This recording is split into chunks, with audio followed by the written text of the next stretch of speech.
नमस्कार बंधुरा आबार एकटा नतून नय पुरोनोई रेसिपि निये हाजिर हयेछि। आज के होच्छे ठाकुर परिवारेर हेमकनार पायेसेर रेसिपि। जे कोनो विशेष अनुष्ठाने एकबार एई रेसिपिटा करे देखबे, दारुण खेते हय। जारा खाबे तारा सत्यि बोलबे खूब भालो हयेछे। जानोई जन्माष्टमीर दिन एटा आमि ट्राई करेछिलाम एवं गोपालदेर दिएछिलाम और सत्यि अपूर्व हयेछिलो। चलो देखे नेওয়া যাক। যথারীতি পায়েস সেই জন্য দুধ বসিয়ে দিয়েছি। দুধটা একটু ফুটিয়ে ঘন করতে হবে।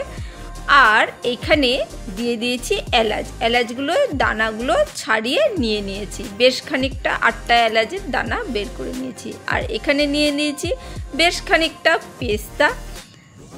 সেই একই সমপরিমাণ একটু কাজু বাদাম, তার মধ্যে দিয়ে দিচ্ছি একই পরিমাণ আলমন্ড বাদাম। সব একসাথে একটু গুঁড়ো করে নেব মিক্সির জারের মধ্যে। গুঁড়োটা একটা পাত্রে কিছুটা মানে অর্ধেকের বেশিটা এর মধ্যে নিচ্ছি। বাদবাকিটা আমি ওই যেটা দুধ বসে মানে দুধ ফুটে ঘন হচ্ছিল তার মধ্যে দিয়ে দিলাম। দিয়ে ভালো করে মিশিয়ে নিতে হবে। এলাচ দানাগুলো একটু গুঁড়ো হয়ে গেছে, যার জন্যে দারুণ একটা স্বাদ আসবে। আর এখানে আমি মিশ্রির গুঁড়ো দিচ্ছি, মানে চিনির গুঁড়ো দিলেও হবে। আর এখানে এক বাটি মতো গোবিন্দভোগ চালের গুঁড়ো নিয়েছি। নিয়ে খুব ভালো করে মিশিয়ে নিতে হবে। আমি এখানে মিশ্রি গুঁড়ো দিয়েছি, আমি বারবার বলছি চিনি গুঁড়ো দিলেও হবে। বেশ ভালো করে মিশিয়ে নিলে এবারে ওই যে দুধটা ফুটতে দিয়েছিলাম সেখান থেকে ছোট চামচে 2 চামচ মতন দুধ তুলে নিতে হবে। আর যদি খোয়া থাকে, খোয়া ক্ষীর, সেই খোয়া ক্ষীরও যদি মেশাও তাহলে দুধটা নাও লাগতে পারে, সেটা দিয়ে খোয়া ক্ষীরটা দিয়ে মাখা যাবে। আমি ওই দুধ দিয়ে 2 চামচ দুধ নিয়েছিলাম, অল্প প্রথমে 1 চামচ দিয়ে ভালো করে মিশিয়ে নেবে। দেখবে অল্প মানে দুধ দিলেই বা খোয়া ক্ষীর যদি থাকে সেটাও দিলে এরকম করে মাখলে দেখবে একটা মন্ড তৈরি হয়ে যাচ্ছে, খুব বেশি লাগবে না। যথারীতি চিনি গুঁড়োটা মানে মিশ্রির গুঁড়োটা সাথে একটু দুধ বা ওই ঘি জাতীয় খোয়া ক্ষীরের এটা পড়লেই বেশ নরম হয়ে যায়।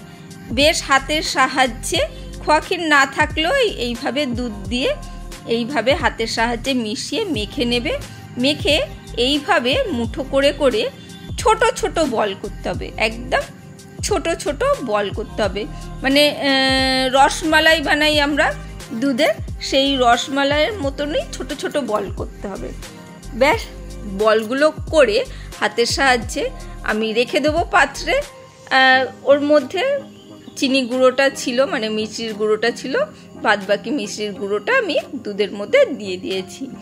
আর দুধটা ঘন করার জন্য তোমরা গুঁড়ো দুধও ইউজ করতে পারো, তাহলে খুব বেশিক্ষণ ফোটাতেও হবে না ঘন করার জন্য।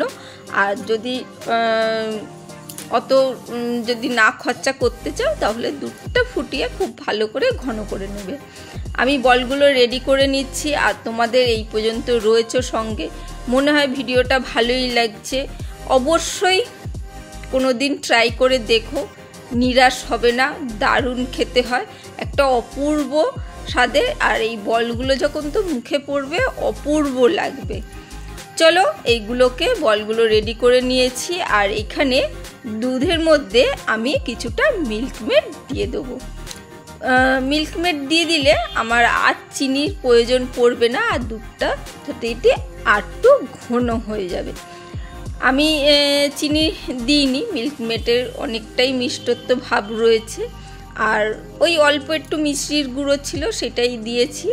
এখন তো খুব বেশি মিষ্টি খায় না, সেই জন্যে যদি তোমাদের মনে হয় মিষ্টিটা দিতে হবে তাহলে দিতে পারো। আর এইভাবে যদি করে খাও, সত্যিকারে বলছি, আমার যারা খাওনি, যারা করেছো এর আগে তারা জানো, আর যারা খাওনি অবশ্যই ট্রাই করে দেখো। মানে যে কোনো মানে আজকের জেনারেশনের মানুষ বলো আর পুরনো জেনারেশনের মানুষ বলো, যেই খাবে সেই বলবে অপূর্ব হয়েছে। এই বলগুলোর ওপরে অল্প একটু আবারও চালের গুঁড়ো দিয়ে দিলাম, তাহলে কি হবে এই বলগুলো ভাঙবে না। মানে খুব বেশি চালের গুঁড়ো তো দেওয়া হয়নি, সেই জন্যে হালকা করে একটু গায়ে মাখিয়ে নিতে হবে, কোট করে নিতে হবে। ব্যাস, দিয়ে দুধটা তো ঘন হয়েই গেছে। এবারে ওই বলগুলো এর মধ্যে দিয়ে দিলাম, দিয়ে হালকা করে নেড়ে একটু ফুটতে দেবো 5 মিনিট মতন। ফুটলে 5 মিনিট পরে হালকা হাতে একটু নেড়ে ব্যাস গ্যাস বন্ধ করে দেবে। একটু ঘন করারই চেষ্টা করবে, আর দুর্দান্ত হবে। বারবার বলছি, যে কোনো বিশেষ অনুষ্ঠানে, ভগবানের পুজোই হোক বা যে কোনো বিশেষ অনুষ্ঠানে এই হেমকড়ার পায়েসটা ট্রাই করে দেখতে পারো। সামনে তো দুর্গাপুজো আসছে, সেই সময়ও একদিন ট্রাই করে দেখতে পারো। চলো আজকের জন্য টাটা, বাই বাই, আবার দেখা হবে অন্য কোনো দিন।